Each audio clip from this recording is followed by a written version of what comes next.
Projeto de controle da mente. Realidade ou teoria da conspiração? Quer saber mais sobre o assunto? Então já vai deixando aquele like legal, se inscreva no canal se você ainda não é inscrito, clique no sininho para receber sempre as notificações, compartilhe com os amigos nas redes sociais e vamos falar hoje sobre o MK Ultra. MK Ultra foi um programa secreto de experiências ilegais de controle da mente em humanos, empreendido pela CIA, o Serviço de Inteligência e Investigação dos Estados Unidos da América, idealizado pelo agente Sidney Gottlieb com o objetivo de controle mental e lavagem cerebral de indivíduos durante a Guerra Fria, desenvolvendo drogas e procedimentos a serem usados em interrogatórios e torturas, para debilitar e forçar confissões por meio de controle mental. Era o MK Ultra, uma série de estudos e experimentos envolvendo drogas psicoativas, técnicas de tortura, hipnose, ferramentas médicas para tentar obter informações sem a possibilidade de mentira por parte da vítima. Entre as drogas utilizadas, todas do tipo drogas psicoativas incluíram mescalina, LSD e entre outras. As experiências do MK Ultra têm relação com o desenvolvimento de técnicas de tortura contidas nos manuais Kubark, as técnicas utilizadas em Abu Ghraib, e a evolução de tortura desde os tempos medievais como uma atividade de interesse de vários governos. Abu Ghraib é uma cidade iraquiana. Se trata de um complexo penitenciário construído pelos britânicos. Foi local de torturas em diferentes graus e em diferentes momentos contra prisioneiros iraquianos. O programa secreto começou no início dos anos 50 e continuou até pelo menos no fim dos anos 60. Com cobaias humanas, MK Ultra realizou testes sem consentimento em estrangeiros. As experiências ilegais foram realizadas sem consentimento nenhuma das pessoas.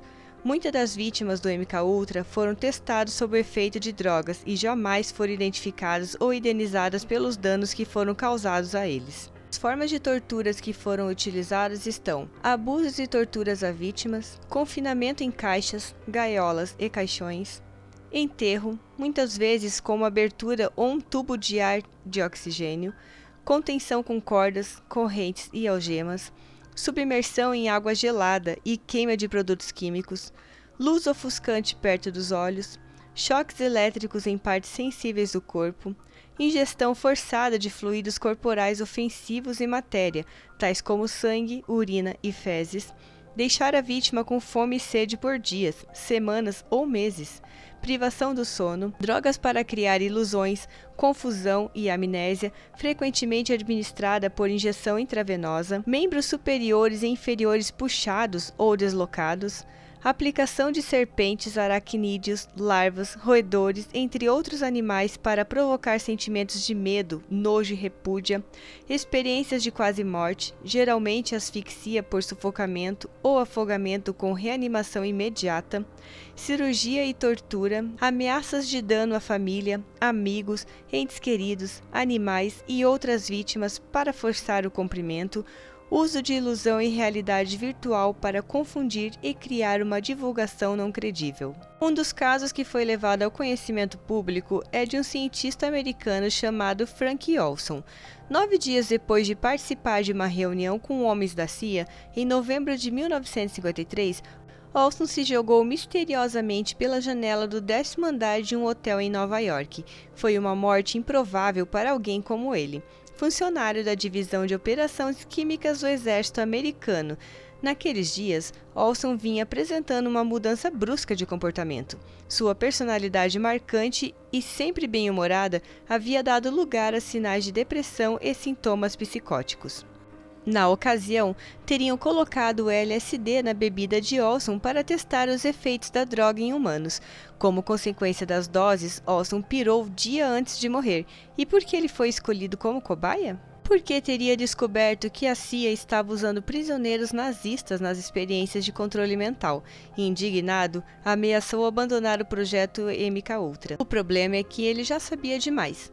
Assim, decidiram não apenas testar o poder do LSD, como também colocou em ação com o plano de eliminar uma futura testemunha indiscreta. Com Olson dopado, foi fácil para os capangas da CIA jogarem o cientista da janela simulando suicídio.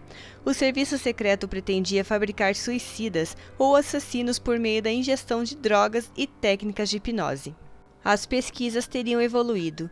Em 1964, o MKUltra foi rebatizado de MKSearch e subdividido em 149 subprojetos para apagar memórias, implantar lembranças falsas e incentivar personalidades múltiplas. Usava ainda ondas de radiofrequência de VHF, UHF e HF para guiar as mentes dominadas. Outras drogas teriam sido experimentadas além do LSD. A CIA queria criar um agente fácil de ser manipulado e capaz de cumprir qualquer ordem. Essa fase foi batizada de Manchurian Candidate, que consistia na produção de assassinos que se transformariam em agentes da CIA sem saber. Em 1973, comissões do Congresso americano investigaram o tal programa de controle mental. Os diretores da CIA afirmaram que o projeto nunca progrediu e jamais alcançou o objetivo de controle remoto. O uso de cobaias humanos também foi negado, mas uma série de crimes famosos, como assassinos supostamente alucinados, indicaria que o MKUltra deu certo e começou a ser implantado nos anos 60 e 70. Aqui entra a conspiração que escolheu como alvos John e Robert Kennedy, Martin Luther King e John Lennon. Todos os assassinos dessas personalidades teriam sido cobaias e agido sob manipulação mental à distância. As únicas provas existentes são os depoimentos dos criminosos. No caso de Lennon, Chapman disse que ouvia vozes que o incentivavam a matar o músico naquela trágica 8 de dezembro de 1980. Pesquisadores acreditam que não cessaram as experiências depois da investigação no Congresso. Nos anos seguintes, eles teriam obtido resultados significativos com a estimulação eletrônica do cérebro por meio de implante de uma pequena sonda na cabeça. Um dispositivo eletrônico acionado por ondas de rádio controlaria emoções como a ira, desejo sexual e o cansaço. Novos avanços introduziram as micro-ondas combinadas com os conhecidos estudos do MKUltra sobre hipnose. As palavras do hipnotizador chegariam ao cérebro por eletromagnetismo sem nenhum dispositivo receptor implantado. Assim, o serviço de inteligência interviria na mente à distância, sem que a pessoa controlada percebesse, e acabaria com provas materiais como chips e sondas. Bom, e tudo explicado, agora vamos para as dicas de alguns filmes para você assistir aí na sua casa no final de semana que se baseiam nessa teoria, uma teoria que sabemos que de fato aconteceu. Lembrando também que essas fotos que foi passado durante o vídeo são fotos reais de arquivos que foram encontrados da época. Então vamos aos filmes. Muitos devem se lembrar do filme Sob o Domínio do Mal, com Denzel Washington, de 2004. É baseado na obra literária de Richard Condon. O pilar básico do trama é o mesmo, um assassino comandado à distância, vítima de um programa conspiratório. Uma das melhores séries da Netflix que ficou em alta por muito tempo é Stranger Things. Mostra detalhes de como foi o MKUltra e a dominação de cobaias, vale muito a pena assistir. Assista também Wormwood, uma mistura de documentário e ficção, e explora a morte misteriosa do cientista que falamos logo no início do vídeo. E por hoje é só, pessoal, falamos um pouquinho do MKUltra, espero que tenham gostado. Se gostaram, não esqueça de deixar aquele like.